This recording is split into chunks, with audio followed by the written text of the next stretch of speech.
question I think that we have to decide upon is which way are we going to go?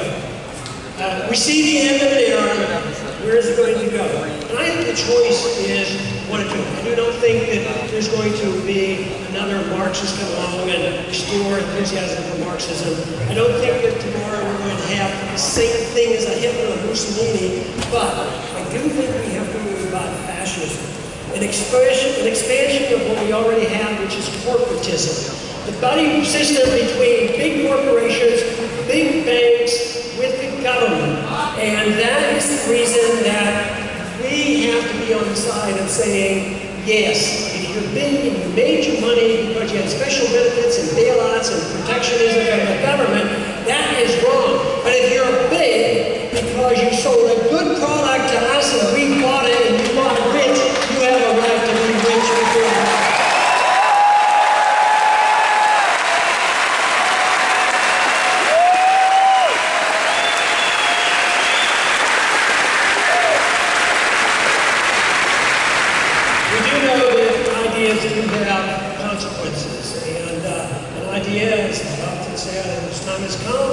Can't be stopped. I really believe we're here, and if we're here, we're not going to be able to stop it.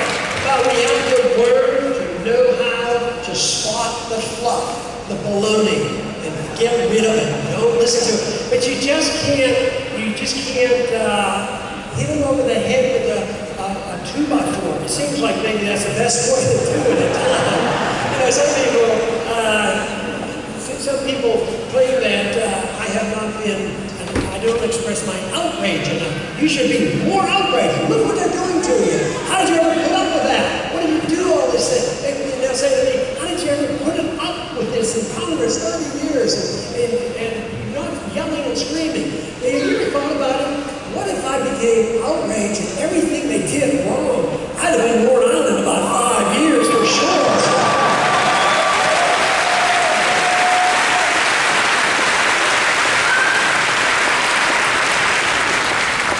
We do need to sort it out. We do need to know the good ideas from the bad ideas. We do need to persuade people. And politics plays a role in this. And I feel very blessed that I was able to be a professional person who practiced medicine, which my wife described as something I love, and I did. One of the reasons why I went back to my practice after being in Washington for 6-7 years. And politics is something that is beneficial. If I had not run for Congress, and I consider there's a lot of luck in politics and winning a seat. And I don't think there's any luck in taking your positions. I think that is a freedom of choice when you make those decisions. So, but anyway, being in the right place at the right time has a lot to do with it. But I think every one of us has a responsibility because people in areas like this know and understand the problem. You have more insight than essentially almost everybody in Washington. And I guess that's your challenge. But the difficult task is you have more responsibility. And you say, a lot of people say, well, and even in the introductions today, they talk about sacrifice. I don't think for a minute I sacrifice anything. I do it out of self-interest. I do it because I think it's good for me.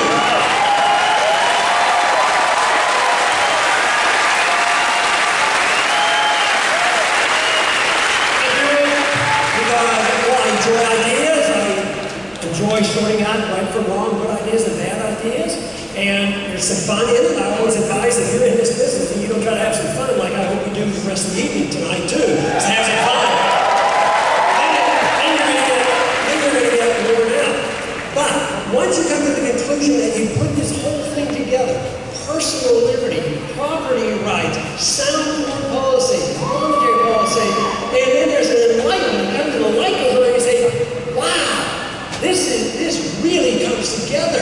So out of your own self-interest, you spread this message, but you first educate yourself, study and learn how to give the answers. And you don't have to worry about what your job's going to be. If you know the answers and you speak out and you're available, somebody will use you. And it may be in politics, you may run for office, you may organize, who knows what it will be. But the obligation is there. You have an obligation to do your very best to change this because it's in your interest, it's your family's interest, it's the interest of our country.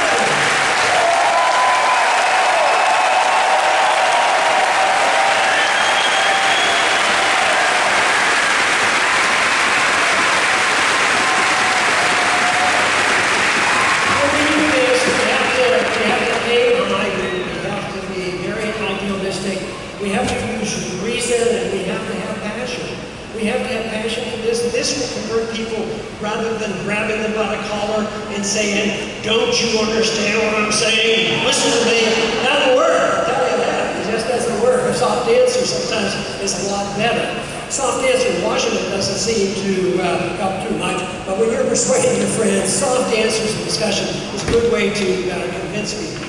This whole idea of describing it as one unit, that you don't have economic freedom and personal liberty or something, no, it's all more inclusive. And also, if they get very confused and they say, I don't quite understand it, just tell them, freedom is popular, that's the reason.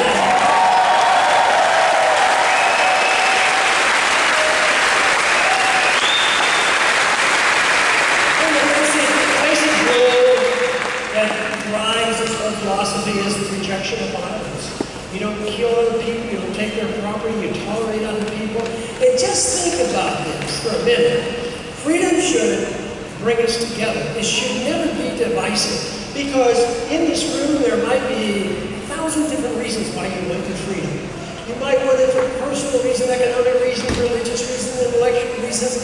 But if you all agree on liberty, you don't have to worry what God's doing, another person, or how they dress, or what they say, or what they do. We all should come together and find liberty.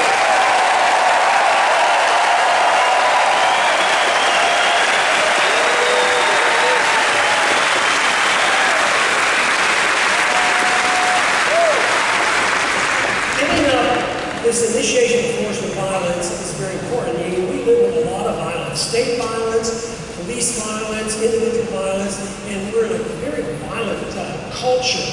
And I think it's a result, this is my own theory, I think it comes from the fact that welfareism and socialism doesn't generate a sense of self-esteem.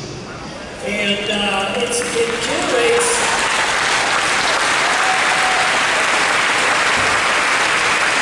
instead of generating an understanding and enjoyment of liberty, it generates this idea that somebody owes me something. And this is very negative.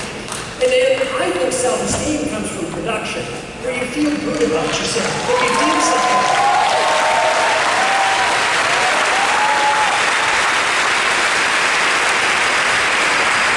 Now some people can produce computers, or it can be a Steve Jobs, possibly a Steve Jobs, but I bet his satisfaction came as much from producing things as it was from just getting another $1 billion. You know, I don't think that's it. It is self-esteem and confidence, but everybody's self-esteem and confidence from producing comes differently. It might be raising a family, it might be doing your job well, you know, you're doing your job well, various ways. But the self-esteem seems to be so important. I am convinced that when people lose their self-esteem, they're more likely to do violence to others because they don't even have enough respect for themselves. So it's about self-respect.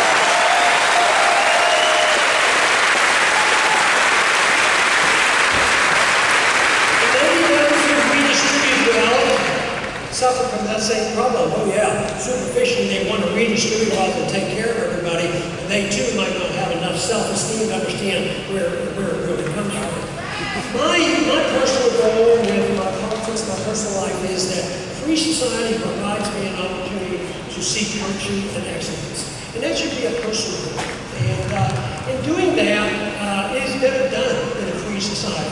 If the government takes over the rule of trying to make you a better person, an excellent person, and make you virtuous, it's all over. It's all over. That is the seeds of authoritarian society.